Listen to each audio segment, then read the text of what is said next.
अस्सलाम वालेकुम, आप देख रहे हैं बोल न्यूज़ और मैं हूँ। डाकू राज बदस्तूर कायम है। मलीर में शहरी से मोटरसाइकिल छीन ली गई। शरफाबाद में ताजिर का ताक़ुब करके 6 लाख रुपए लूटे गए। महमूदाबाद में भी शहरी लुट गए। बल्दिया के इलाके में 22 साल लड़के को गोली मार दी गई।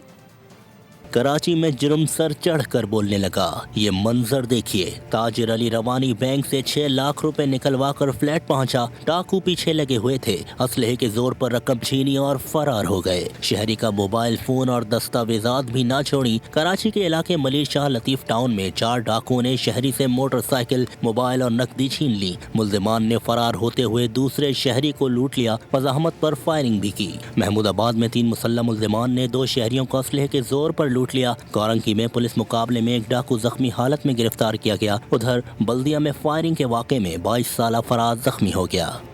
कराची कोरंगी अल्लाहवाला टाउन में डकैती के दौरान शहरी का कत्ल, एक मुल्जिम पुलिस मुकाबले में मारा गया। पुलिस के मुताबिक कोरंगी इंडस्ट्रियल एरिया में पुलिस मुकाबले में एक डाकू हलाक जबकि दूसरा फरार हो गया। पुलिस का कहना है कि मुल्जिम ने अल्लाहवाला टाउन में मोटरसाइकिल छीनने के दौरान नौजवान अब्बास को कत्ल कर दिया था। मारे गए डाकू की शनाख्त असद वल्द शरीफ के नाम से हुई।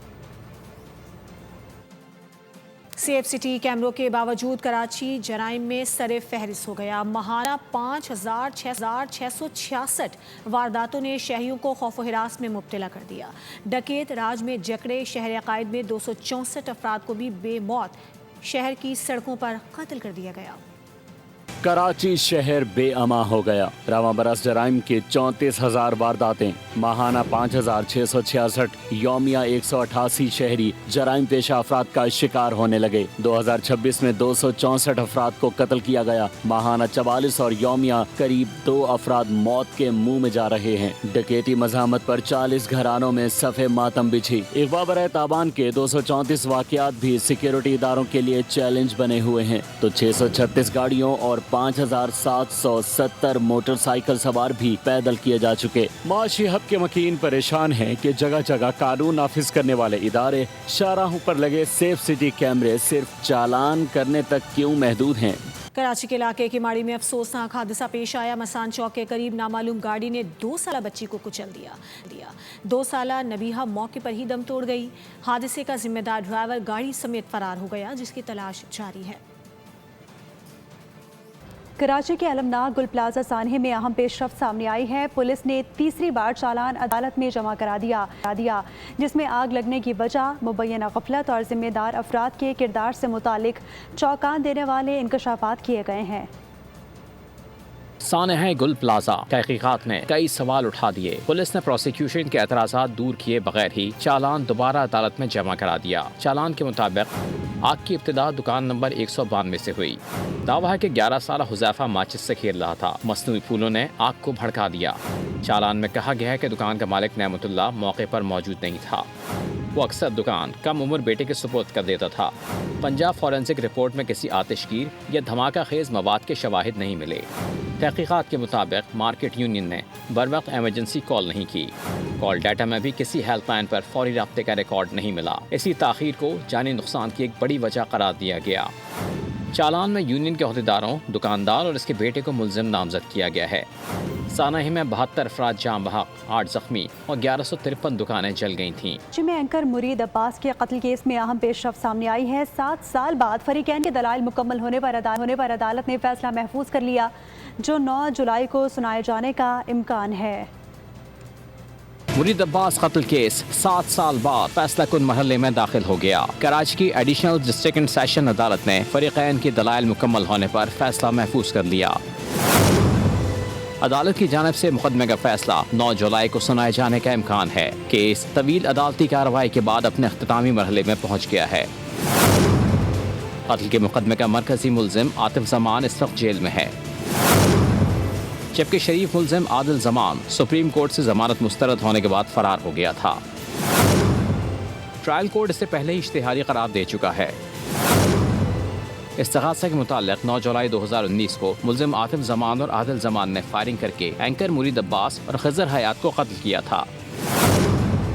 मुद्दई मुकदमे की जानिब से मारूफ वकील जिब्रान नासिर ने केस की पैरवी की। अब नजरें 9 जुलाई पर हैं, जब अदालत इस अहम और तवील अरसे से ज़ेर समाअत मुकदमे का फैसला सुनाएगी। کراچی کے علاقے ڈیفنس کی کیفے میں لڑکی پر تشدد، درخشاں تھانے میں مقدمہ درج کر لیا گیا ہے۔ مقدمے میں آمنہ خان، رنزا شاہ، سنینا حق اور حمید کاکڑ کو نامزد کیا گیا ہے۔ مار پیٹ، گالم گلوچ اور دھمکیاں دینے کی دفعات شامل کی گئی ہیں۔ لاہور کے علاقے باٹا پور سے لاپتہ ہونے والے 15 سالہ سعد کی لاش نہر سے برآمد ہوئی ہے۔ شبہ ہے کہ لڑکے کو اغوا کر کے قتل کیا گیا ہے۔ سعد 21 جون سے لاپتہ تھا۔ لاش ملنے پر سعد کے گھر میں کوہرام مچ گیا۔ اہل خانہ نے حکومت سے انصاف کی فریاد کی ہے۔ موبائل فون پر بات کیوں کر رہی تھی؟ خیرپور میں بھائی نے بہن کو قتل کر دیا۔ پولیس کے مطابق ملزم فاروق دایو نے اپنی 35 سالہ بہن سپنا دایو کو فون پر بات کرنے پر قتل کیا۔ لاش کو پوسٹ مارٹم کے لیے سول اسپتال منتقل کر دیا گیا ہے۔ ملزم قتل کے بعد فرار ہو گیا، جس کی تلاش جاری ہے۔ رخ کریں گے ایبٹ آباد کا، جہاں سے خبر ہے بیرن گلی مالسا کے درمیان ندی ڈور میں نہاتے ہوئے 4 بچے ڈوب گئے۔ پولیس اور مقامی افراد نے فوری طور پر امدادی کارروائیوں میں حصہ لیتے ہوئے 3 بچوں کو زندہ بچا لیا۔ ایک بچہ جاں بحق ہو گیا، جس کی شناخت رضوان کے نام سے ہوئی ہے۔ بچے کی لاش کو نکال کر ورثہ کے حوالے کر دیا گیا۔